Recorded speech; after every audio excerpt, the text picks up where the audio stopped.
What's up? It's Dan with yet another video. So let's take a look here. We've got sine of pi, blah, blah, blah. So basically the bottom line is with that one, that is going to be probably u substitution. So let's take a look at that. U will equal, in this case, pi times t.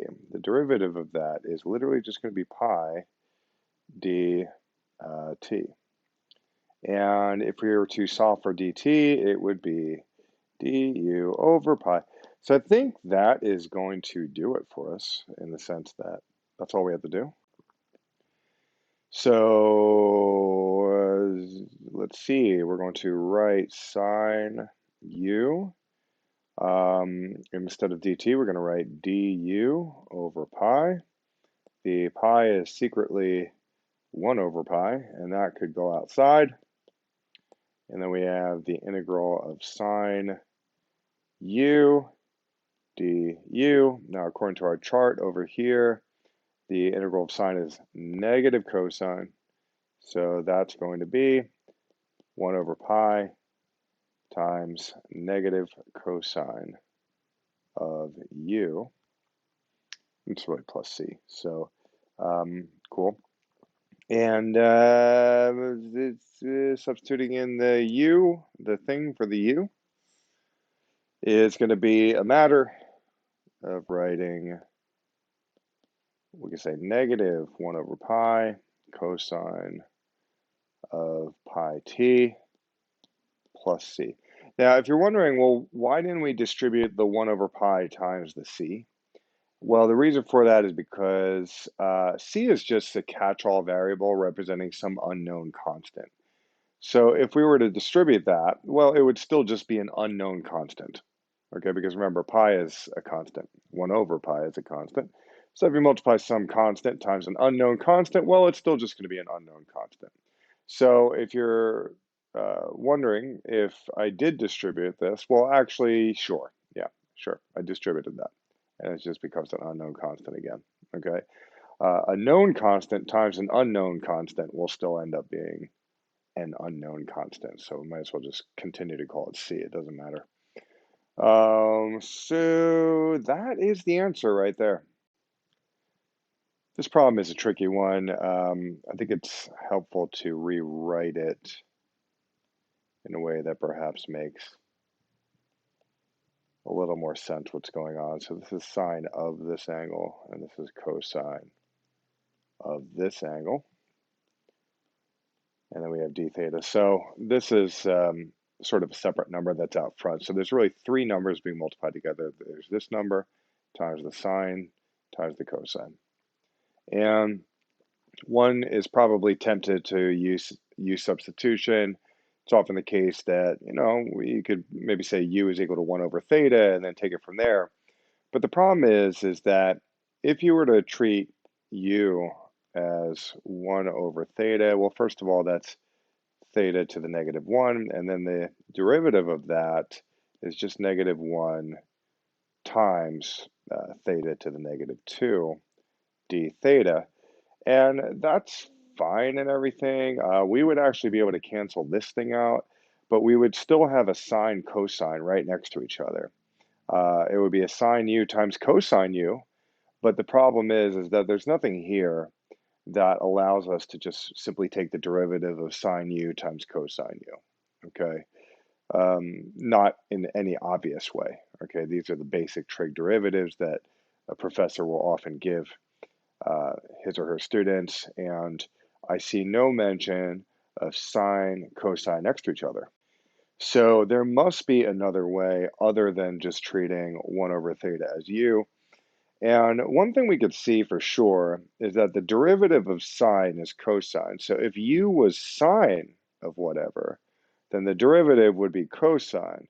So that might be an opportunity to cancel out the cosine. So that's worth looking at, all right? So imagine we say that u is sine of 1 over theta. Now, let's, by the way, keep in mind that the derivative of 1 over theta is negative theta raised to the negative 2. Okay, we already talked about that. So when we do the derivative of this, it's literally going to be cosine of 1 over theta. However, it's a chain rule situation because it's not like we're just taking the derivative of sine x.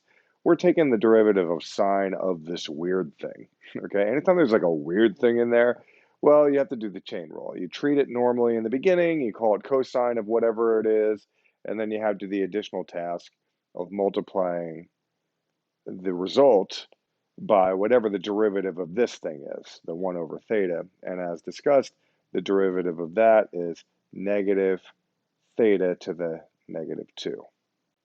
And after that, we would also have this d theta right there. Now, before moving on, I would like to make a few adjustments. First of all, let's get this negative out front. That way we don't forget about it.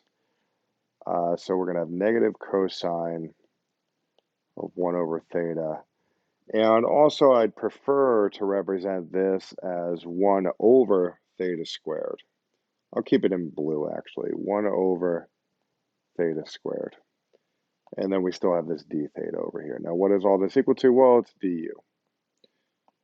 So that is that. Now, typically, we're going to want to get that du by itself, at least if we're going to do it the way I like to do it.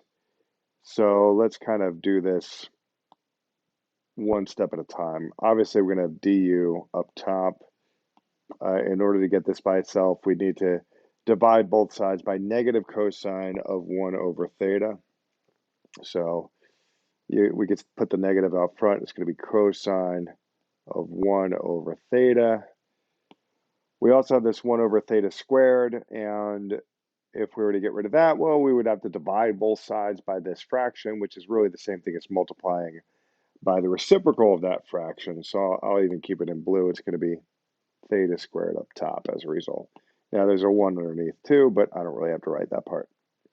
All right, so pause the video, make sure that you understand all the steps involved there. At the end of the day, it's really these yellow boxes that I believe we're going to have to sort of focus on as we move into the next step, because according to our setup, anytime you see sine of 1 over theta, you could replace it with a u. Anytime you see a d theta, you could replace it with this. So I think we're ready to do that. At this point, we still have 1 over theta squared. Nothing's changed about that. However, sine theta, this red sine of 1 over theta, I should say, well, that's going to be u, right? Because, you know, of what we just said. The cosine of theta, cosine of 1 over theta, is minding its own business, hanging out. But this d theta, which I'll mark in green, and it's green over here as well, that could be replaced with all this stuff. So I'll keep that in green, actually. It's going to be negative theta squared times du over cosine of 1 over theta. Now, this negative is sort of awkwardly inside this quantity. I say let's bring it out front. So this negative here could go here. I'm going to say let's save room and make it happen right now. Saving room by putting the negative out front. Now, we have cancellations that could take place. We'll do the cancellations in yellow. This theta squared can cancel with that theta squared. This entire cosine of 1 over theta can cancel with this cosine of 1 over theta. And if you look closely, what that leaves us with is negative integral of u du. The du is right here hanging out. The u is right here hanging out. We have a negative out front, and everything else got canceled. So if we were to perform the integration from there, it would become u squared over 2, actually negative u squared over 2 plus c. And what is that? That's going to be negative sine squared of 1 over theta over 2 plus C. So that should be the answer right there, or that is the answer for sure. So that's how that one works. A lot going on there. That one's worth practicing a couple times.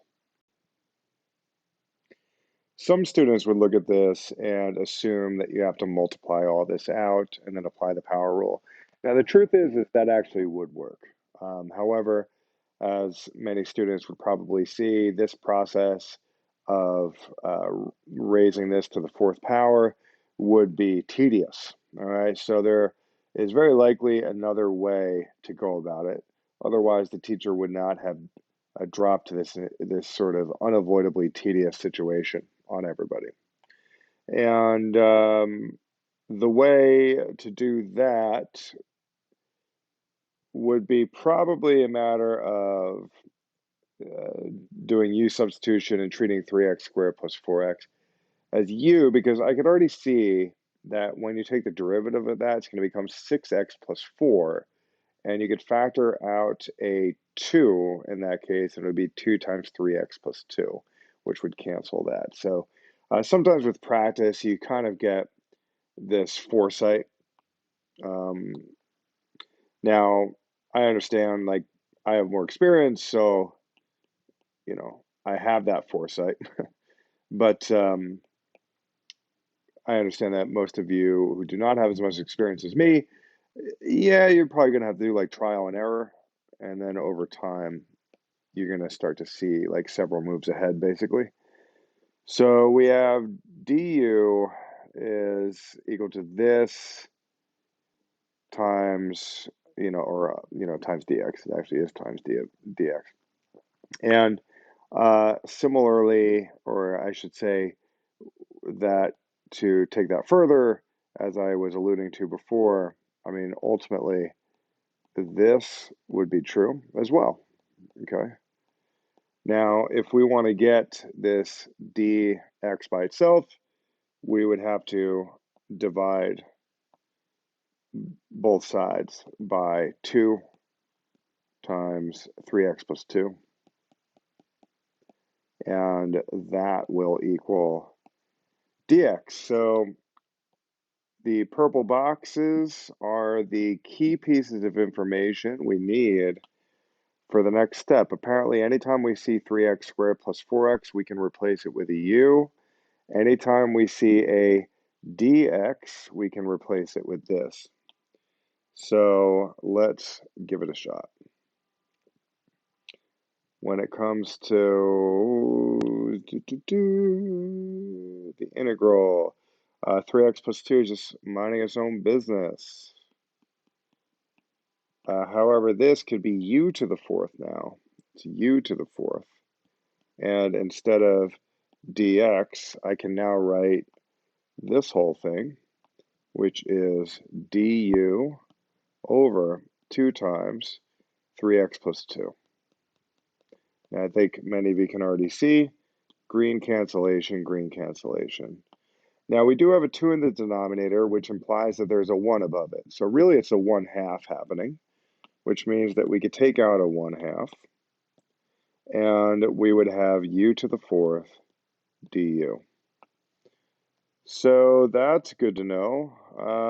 We can then apply the power rule. It's going to be 1/2 times u to the fifth all over 5 plus c. And after substituting, that would become 1/2 times certainly something to the fifth over 5 plus c. And what is that something? Well, that would be 3x squared plus 4x. 3x squared plus 4x. So that is really the answer. However, I think most of us would agree to simplify it would be a little nicer. So we'll go ahead and call this 3x squared plus 4x to the fifth all over 10 plus c. So that's how you do that one. That's at least one way of writing the answer. Okay, so for problem number 40, trial and error would be good. You could always try, oh, u equals radical x, and then see what happens there. You could also try u equals 1 plus radical x squared, and see what happens there. I'm going to say let's try u equals 1 plus radical x, and I think we would all agree that another way of saying that is that u equals 1 plus x to the 1/2, and therefore the derivative du would be 1/2 x to the negative 1/2 dx, and that is also known as 1 over 2 radical x dx. So du equals that. And at that point, we can get this dx by itself. So we're going to have dx equals, looks like it's going to be 2 radical x du. So what that means is anytime we see a 1 plus radical x, we could replace it with a u. Anytime we see a dx, we could replace it with a 2 radical x du. At that point, we're ready to go ahead and substitute. We're going to have the integral symbol. We have 1 over.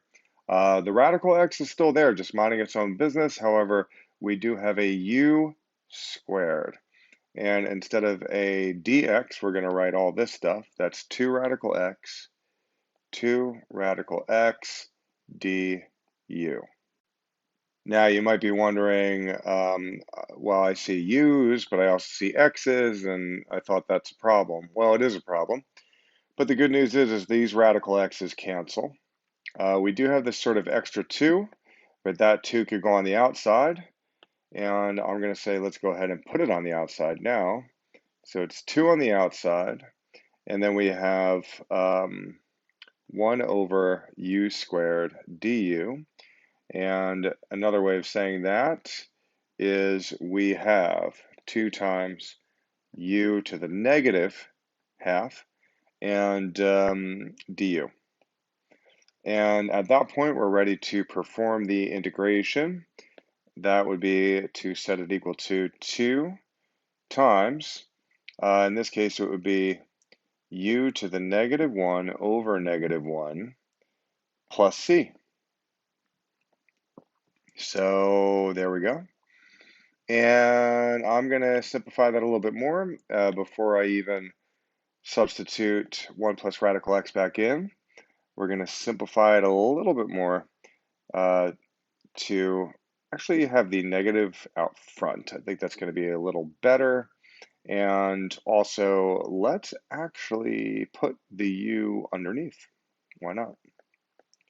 Okay, so in reality, that's what we're dealing with. We have the negative placed out front, and the u to the negative 1, well, that could go down below as u to the positive 1 in the denominator. There's no reason why we can't stick it underneath that negative 2. And at this point, I believe we are ready to go ahead and substitute the 1 plus radical x down there. And that should be the final answer right there. And as I said in the last problem, just remember we did have a 2 on the outside. I distributed the 2 here. The negative applied itself, when we multiply negative 1 times 2, it became a negative 2. And you could also have imagined that perhaps I had distributed the 2 to the c, but again, the c is just an unknown constant. Even if you have a known constant times an unknown constant, the result is still going to be an unknown constant, which we'll call c. So that is problem number 40. So problem number 41 is a little challenging looking, at least, where, first of all, we have 2x plus 1 as opposed to just x in there. So it seems like probably u substitution would be a good idea. We also have cosine squared down below, and that could be a weird situation. I mean, anytime I see a cosine, for example, down below, it makes me think of secant because 1 over cosine is really equal to secant. So I think maybe part of the moral of the story with this problem is anytime you see cosine in the denominator, you should start asking yourself, okay, maybe secant is part of this situation. Maybe I could rewrite this in such a way that features secant. Similarly, if sine was in the denominator, you could be asking yourself, okay, perhaps I can rewrite this in such a way so that cosecant is present. And maybe, for all we know, I mean, it's an integral that has to do with secant, or maybe it's an integral that has to do with secant times tan or something. So that is something to take into account. Now, one thing that I'm spotting right away is that sine of 2x plus 1 over cosine of 2x plus 1 times 1 over cosine of 2x plus 1 is this, okay? This is another way of saying that, and if you have to pause the video and look at it, go ahead and do that. But these are saying the same thing, and the reason why I'm going through that rewriting thing is because sine over cosine is tangent, okay? So hopefully my student at home remembers that. And it's also the case that, like I said before, that's actually secant, okay? So that should prompt you to suspecting that this is the integral that we want. Now, obviously, this is written in the opposite order, but multiplication is commutative, so it doesn't matter, okay? Secant tan, all right? So it's likely the case that, well, we could probably just do the integral and turn it into secant, this thing. But of course, we have a little bit of a challenge in the sense that we do not have just an x here. We have this whole thing. And that's the part where u substitution will come in handy, because we could say u equals 2x plus 1. Therefore, the derivative of that would be 2 dx. Solving for dx would give us du over 2. Therefore, this piece of information will be helpful for substitution, as will the top. And we are ready to go ahead and at least substitute stuff. We're going to have tan u times secant u, and instead of dx, we're going to write du over 2, and that 2 in the denominator is really the presence of the fraction 1/2 in the whole thing. So we could take 1/2 on the outside. I'll rearrange this so it looks like the integral chart here. And there we go. So I think we're ready to go ahead and just do the integral, right? I think we're probably ready to pull the trigger on this thing, where it's just going to be 1/2 times secant u plus c. And after substituting, that's going to be 1/2 secant 2x plus 1 plus c. And that should be the answer. So I would believe or assume that most calculus textbooks would have this as the answer, but do be on the lookout for any textbook or answer key that has 1 over 2 times cosine 2x plus 1. And just know that if you have a cosine in the denominator, it's the same thing as a secant. Okay, so I think this is the best way to write the answer. So with regards to problem number 42, I have a strong suspicion that the u we're going to need is going to be tan x, because when you do the derivative of tan x according to this information, it becomes secant squared x. Okay, and I can't help but suspect that that's going to result in a situation where we're going to be able to cancel that one out.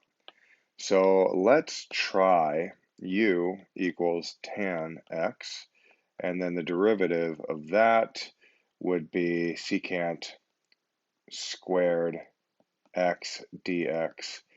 Solving for dx would give us du over secant squared x. And at that point, we're ready to acknowledge that anytime we see tan x, we could replace it with a u. Anytime we see dx, we could replace it with a du over secant squared x. And I think we're ready. So at this point, we're going to have the integral of u squared. And secant squared x is just minding its business, at least for now. Instead of writing a dx, we're going to write du over secant squared x. At that point, secant squared x could cancel with that secant squared x, and we would have left u squared du. And at that point, we can go ahead and apply the power rule. That would be u cubed over 3 plus c, pretty straightforward. And u, once again, is, according to our setup, tan x. So that's going to be tan cubed x. I apologize if my t's look annoying. It looks like an A a little bit, I acknowledge that, but we're just going to keep moving. So we have plus c right there. So, I don't know, I feel pretty good about this. That should be the answer right there. That's a cubed right there.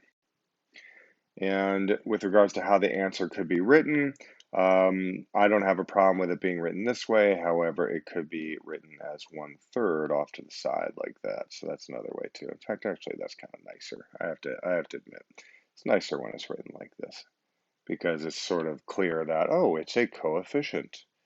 It's a coefficient called 1/3, and it's off to the side, and it's 1/3 times this thing. So sometimes it's a little bit more organized to do that. But anyway, that is the answer to 42.